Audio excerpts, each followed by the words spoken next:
Let's enjoy again our next yummy Filipino recipe that your family really love and enjoy. Okay, no more further ado, here we go. Rice pudding. Rice pudding is delicious and incredibly cheap and easy to make. It is also extremely versatile. You can make all kinds of awesome flavor variations with toppings like toasted coconut, pistachios, mango, ground cardamom, etc. Instead of milk, you can even use coconut milk or sweetened condensed milk. Instead of sugar, you can use maple syrup. Experiment and see what flavors you like best. The combinations are endless.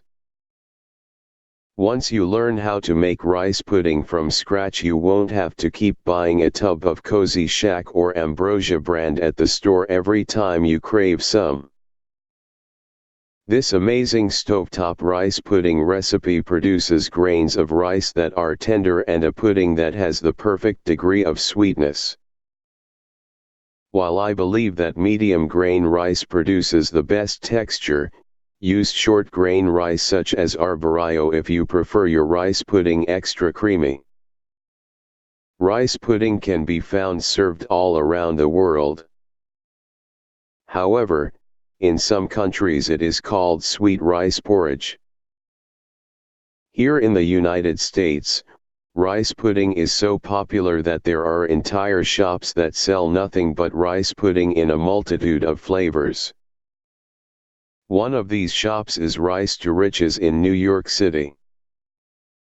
We love rice pudding so much that August 9th was even deemed National Rice Pudding Day.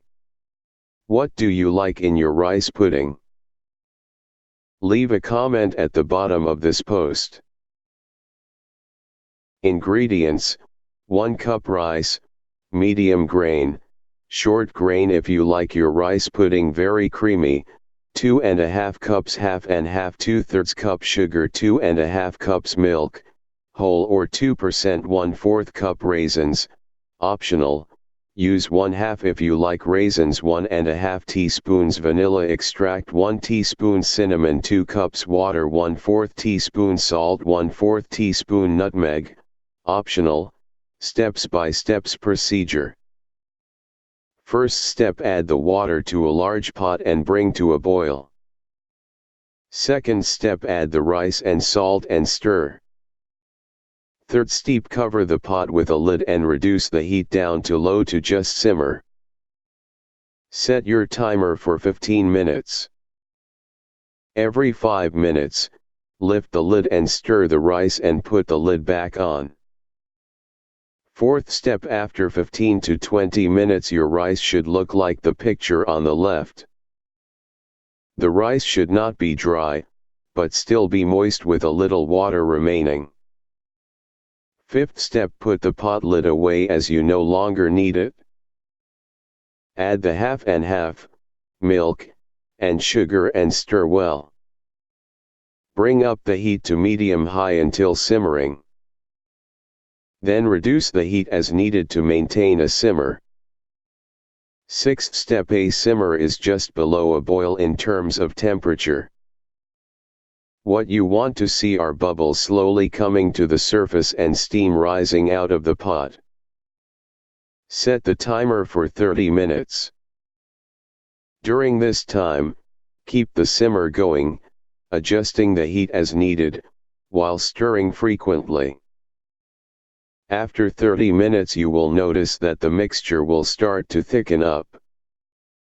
Turn the heat to low and set the timer for an additional 15 minutes.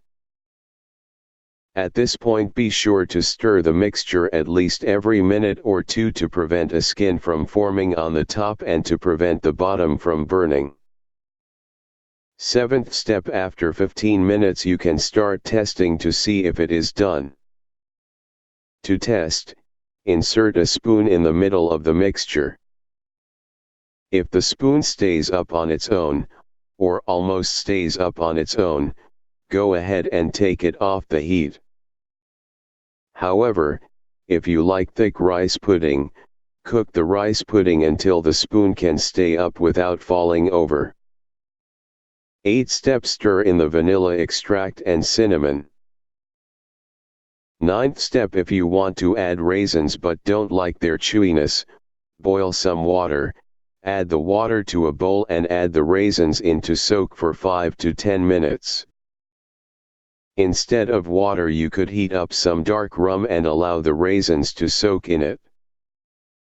Once the raisins have plumped up, you can stir them into your finished rice pudding. And last, here is the finished rice pudding. You can serve the rice pudding warm or chill it in the refrigerator. The rice pudding will thicken in the fridge as it cools. If you are going to refrigerate the rice pudding, be sure to put the plastic wrap right up against the top of it. This will prevent any skin from forming. If the rice pudding is too thick when serving, you can loosen it up by stirring in a couple of tablespoons of warm or cool milk. Now that you have learned how to make rice pudding, please be sure to view these other pudding recipes. Have you made this recipe? If so, please rate it. Love this recipe? Why don't you share it with others or post a comment? Choose which one below. If you find it helpful or educational, kindly hit like, share, and ring the bell. Comments down below for more videos and updates, and don't forget to subscribe my channel. Thank you for watching. Have a blessed day ahead.